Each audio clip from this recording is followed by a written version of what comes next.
যে কোনো কিছুর কৃতিত্ব যদি একা দাবি করে ফেলো, ঝামেলা কিন্তু পাকাবে। কিন্তু দিন শেষে এই গৌরী নিচে কার উপরে? আমি ভাবছিলাম যে এরা প্রাইভেট লিগ হবে, কিন্তু এখন তো দেখলাম প্রাইভেট দল। গতকালকে গভীর রাতে আমাদের ব্লুটুথ বয়েস সার্জিসের উপরে ব্যাপক হামলা হয়েছে।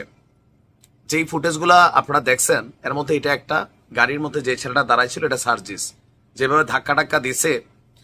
তো ঘটনার প্রেক্ষাপট কি, কেন আসলে সার্জিসদের উপর ছাত্রদলের পোলাপাইনে হামলা করছে, তাও ছাত্রদল নেতা শাকিলের নাম এখানে উঠে আসছে। আর সার্জিস বলছে যে 24 ঘন্টার মধ্যে তাদেরকে গ্রেপ্তার করতে হবে। প্রেক্ষাপট কি? যে মারছে সেও কিন্তু ছাত্র, প্রাইভেটের। আসুন ঘটনার প্রেক্ষাপট কি।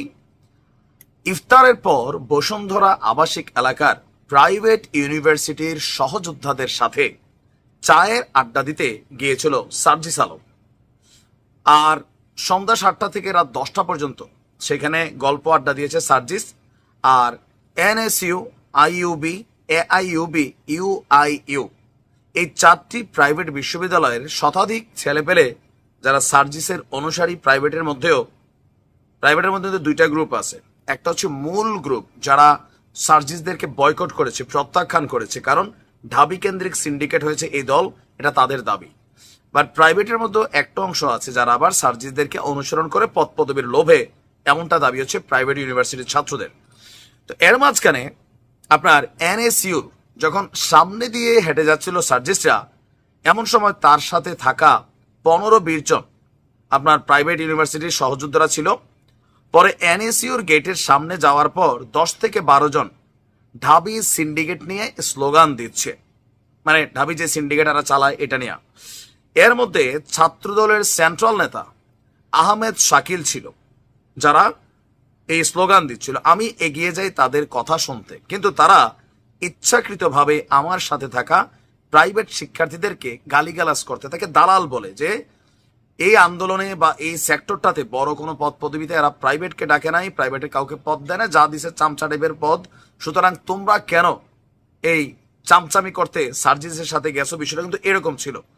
এরপর আপনার ওদের 10-12 জনের মধ্যে 1-2 জনকে স্টুডেন্ট মনে হলেও বাকিদের দেখে ভাড়া করা টোকাই দুষ্কৃতিকারী মনে হচ্ছিল। চোখ বাই চোখ, চোখ দেখা দিয়ে চিন্নালাইছে কোনটা টোকাই কোনটা স্টুডেন্ট। তুমি কেমনে বুঝলা যে এদের সাথে টোকাই?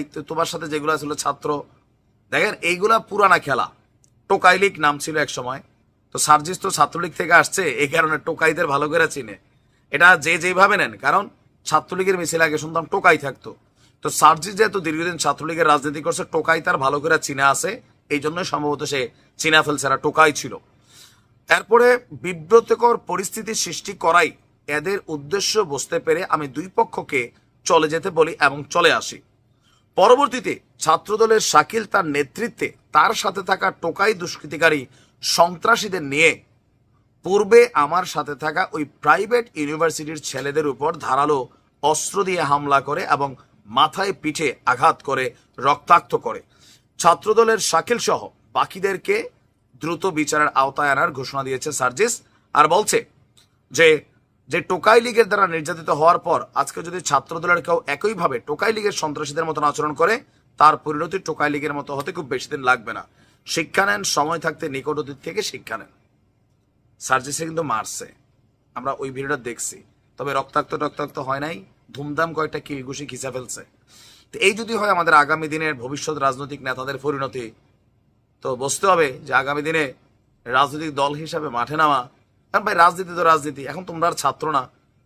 এখন যদি ধরেন ছাত্র দলের একজন নেতা কোন একটা ইউনিভার্সিটিতে গিয়ে পোলাপেনের সাথে আড্ডা দেয়, ঘটনা ঘটলে এটা পলিটিক্যাল ঘটনাই, জোর যার মুল্লুক তার। এখন যেমন আমাদের সমন্বয়করা জোর করে বিভিন্ন জায়গায় মুল্লুক চালাচ্ছে, ওই রকমই আর কি। এটা দেখে অনেকে খুশি হয়েছেন, বাট আমি খুশি হইতে পারি নাই, কারণ এই জুলাই অভ্যুত্থানে সার্জিসের অনেক পরিশ্রম ছিল, শ্রম ছিল, একটা নতুন স্বপ্ন দেখছে। আর সেই স্বপ্নের পথে আপনারা এভাবে রাস্তাঘাটে তাকে অপমান করবেন, মারবেন, ভাই হামলা করবেন। হ্যাঁ শাকিল, তোমার তো খবর আছে, সার্জিস তারা কিন্তু তোমাকে খায়া ফেলবে আইনের মাধ্যমে। ভালো থাকো।